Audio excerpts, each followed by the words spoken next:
ప్రభునందు ప్రియమైన శ్రోతలకు వందనములు. ఈ పోడ్కాస్ట్ కార్యక్రమం నాకు స్వాగతం. మీ అందరి కొరకు ఈ కార్యక్రమమును ప్రసారం చేయుచున్నాం. విని దైవాశీస్సులు పొందుకోగలరు. ప్రభునందు నా ప్రియమైన దేవుని బిడ్డలారా, మీకందరికీ ప్రభు పేరట ప్రేమతో వందనములు తెలియజేస్తూ ఉన్నాను. ఈరోజు మన యొక్క అంశం ఉపవాస ప్రార్థన శక్తితో దేవుణ్ణి వెదకటం. Seeking God with the power of fasting and prayer. ఉపవాసముతో చేసేటటువంటి ప్రార్థన యొక్క శక్తి ద్వారా దేవునిని వెదకటం. ప్రియ దేవుని బిడ్డలారా, మరలా నెహెమ్యా గ్రంథం 1వ అధ్యాయం 4వ వచనంలో మనం ఆలోచించినట్టు, అతడు కొన్ని దినములు దుఃఖముతో ఉపవాసముండెను అనే మాట వ్రాయబడి ఉంది.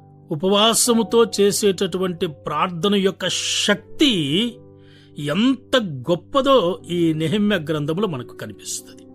ఎప్పుడైతే ఆ మందిరం యొక్క ప్రహరీ గోడను కట్టాలన్నటువంటి ఆలోచనతో నెహెమ్యా రాజైన అర్తషస్త దగ్గర అనుమతి తీసుకుని యెరూషలేములోనికి వచ్చి కొంతమందిని సమకూర్చుకొని వారందరి సహకారముతో ఒక్కొక్కరికి ఒక్కొక్క భాగము వంతున ఆ పనిని అప్పగించి వారికి అప్పగించినటువంటి పనిని వారు కట్టడం ప్రారంభం చేశారు. వారందరూ కట్టేటటువంటి పనిలో నిమగ్నమై ఉండగా మందిరము ప్రహరీ గోడ చక్కగా కట్టబడుతూ ఉండగా మరి అనేకమైనటువంటి ఆటంకములు ఎదుర్కోవలసి వచ్చింది. అక్కడ సన్బలుట అనే ఒక వ్యక్తి ఉన్నాడు, టోబియో అనేటటువంటి ఒక వ్యక్తి ఉన్నాడు.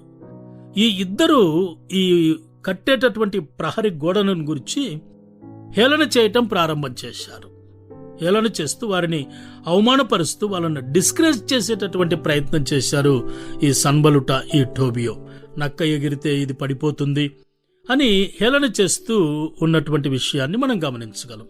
వారిద్దరి ద్వారా ప్రారంభమైన సమస్య 7వ అధ్యాయంలోనికి వెళ్ళిన తర్వాత అక్కడ అష్టోదీయులు, అమ్మోనీయులు కూడాను గుంపులుగా వచ్చి, వీరు కాకుండా ఇంకా అనేకులు కూడి వచ్చి ఈ మందిరం యొక్క ప్రహరీ గోడ యొక్క కట్టడను ఎలాగైనా ఆప్ చేయాలని ఇంతమంది వ్యతిరేకంగా వచ్చి నెహెమ్యాకు వ్యతిరేకంగా మాట్లాడడం ప్రారంభం చేశారు.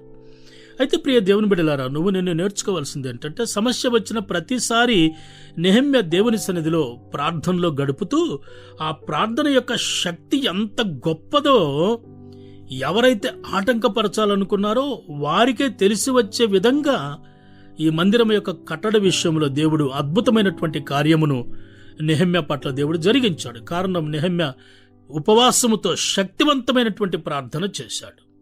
కాబట్టి ఎన్ని ఆటంకాలు వచ్చినా, ఎన్ని అవమానాలు వచ్చినా ప్రార్థన యొక్క శక్తి ద్వారా ప్రియ దేవుని బిడ్డలారా 52 దినములలో ఆ ప్రహరీ గోడను కట్టివారు ముగించేశారు కదండి. ఇప్పుడు మనకు అర్థమైపోయింది ప్రార్థనకు ఎంత శక్తి ఉందో. ఎవరైతే ఆటంకపరచాలనుకున్నారో వారు ఏమన్నారంటే 6వ అధ్యాయం చివరి వచనాలలో చూస్తే, వీరి దేవుడైనటువంటి యెహోవాయే ఈ కార్యము జరిగించెను అని వారే అంటారు. వీరి దేవుని వలన ఈ కార్యం జరిగింది అని అంటారు. ఎవరైతే ఆటంకపరచాలనుకుంటున్నారో వారే అంటున్నారు ఇది వీరి దేవుడి కార్యము, దేవుడు జరిగించాడు అని. ప్రియ దేవుని బిడ్డలారా, దేవుని బిడ్డలమైనటువంటి మనకొస్తున్నటువంటి శోధనలలో, సమస్యలలో మనం ఉపవాసం ఉండి దేవుని సన్నిధిలో మనం ప్రార్థన చేసేటప్పుడు మనకు వ్యతిరేకంగా ఉన్నవారు లేక మనలను వ్యతిరేకపరుస్తున్నటువంటి వారు మన జీవితంలో దేవుడు చేస్తున్నటువంటి లేక చేయబోతున్న కార్యాలను చూసి వారే ఆశ్చర్యపడే విధంగా దేవుడు అద్భుతమైనటువంటి కార్యములు మన పట్ల చేస్తాడు. ఎప్పుడు చేస్తాడంటే, శక్తివంతమైనటువంటి ఉపవాసముతో కూడిన ప్రార్థన విశ్వాసి చేయగలిగిన నాడు. నెహెమ్యా అదే చేశాడు. కాబట్టి ఆటంకాలు ఎన్ని వచ్చినా అవన్నీ తుడిచిపెట్టకపోయినాయి. 52 దినములలో ఆ మందిరం యొక్క ప్రహరీ గోడను వారు ముగించేశారు. మరి మనకుందా శక్తివంతమైన ఉపవాస ప్రార్థన చేసే అలవాటు? మనకుందా? ఉంటిగిన ఈ లోకంలో వచ్చేటటువంటి అనేక శోధనలను మనము జయించవచ్చు, దేవుని మందిరాన్ని మనము నిర్మించవచ్చు. అట్టి కృప దేవాది దేవుడు మనకు అనుగ్రహించునుగాక. ఆమేన్. ఈ కార్యక్రమమును గూర్చి మీ సలహాలు మరియు మీ ప్రార్థనా అవసరతల కొరకు మమ్మను సంప్రదించవలసిన మా ఫోన్ నంబర్ 9480585039 మరియు email ID info@fibaonline.org.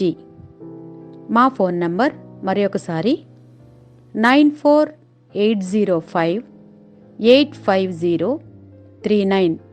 Email ID info@fibaonline.org.